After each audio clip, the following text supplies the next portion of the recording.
Welcome to the Deep Dive by OVTLYR, where we uncover the market's hidden trends and give you the edge you need. Head on over to OVTLYR.com right now to save time, make money, and start winning with less risk today. Now let's jump right in. All right, so we're diving into this case, and it's really got some twists and turns. It's the murder of Brian Thompson, the CEO of UnitedHealthcare. Yeah, and what's really fascinating about this one, at least to me, is that the suspect is not who you would expect. Exactly. So let's kind of set the scene here a little bit. Okay. So it's Wednesday morning. We're in Midtown Manhattan, and Thompson's going to the Hilton Hotel, just walking into the Hilton Hotel for a meeting with some investors. Right.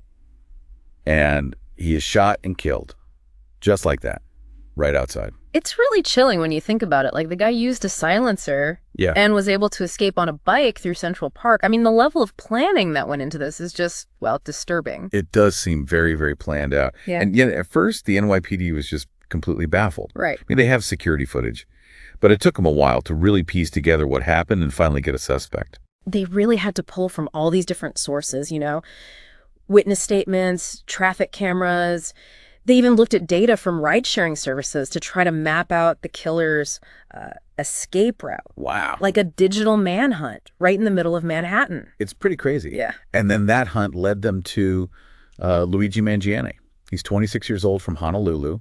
And this is where things get really interesting. Yeah, this is not your average suspect. Not at all. I mean, the guy graduated from UPenn, has degrees in engineering and computer science. Oh. And not only that, his family. They're prominent people in Baltimore, have their hands in all sorts of businesses. It's not the typical profile you'd expect for someone who would do something like this. Yeah, right? not at all. A weird juxtaposition. Absolutely. So Mangione's eventually caught at a McDonald's. Can you believe that? Of all places, a McDonald's. Yeah, in Altoona, Pennsylvania. That's a long way from Honolulu. Right. Yeah. And they found him with a 3D printed gun and a silencer. Like, right off the bat, that raises a ton of questions. Yeah, how do you even, get one of those? Exactly. So that's strange enough, but then it turns out he had a bunch of fake IDs on him, too. One of them was even under the name Mark Rosario. It seems like he was trying pretty hard to stay hidden, doesn't it? Yeah, for sure. Yeah. So we've got this, seemingly privileged young man, right? He's got this 3D printed weapon, fake IDs. Right. And he's accused of killing, a very high-profile CEO. That's a lot to take in. It really is. But there might be a clue that helps us understand why he did it. When they arrested Mangione, they found what they're calling a manifesto. Oh, wow. It was handwritten. Interesting. Yeah, and apparently it's full of anti-corporate stuff, specifically going after the healthcare industry. So it makes you wonder if maybe this wasn't just some random act. Yeah, you start to think, was there something in his past, maybe some bad experience with healthcare that set him off? Right, or was it something bigger, like some kind of deep resentment towards corporations in general? That's what we need to figure out. And there's one more thing that just doesn't sit right. That manifesto, as creepy as it is, it does give us some insight into his head. Yeah, I think so too. It's scary how much anger and resentment was in there. Absolutely.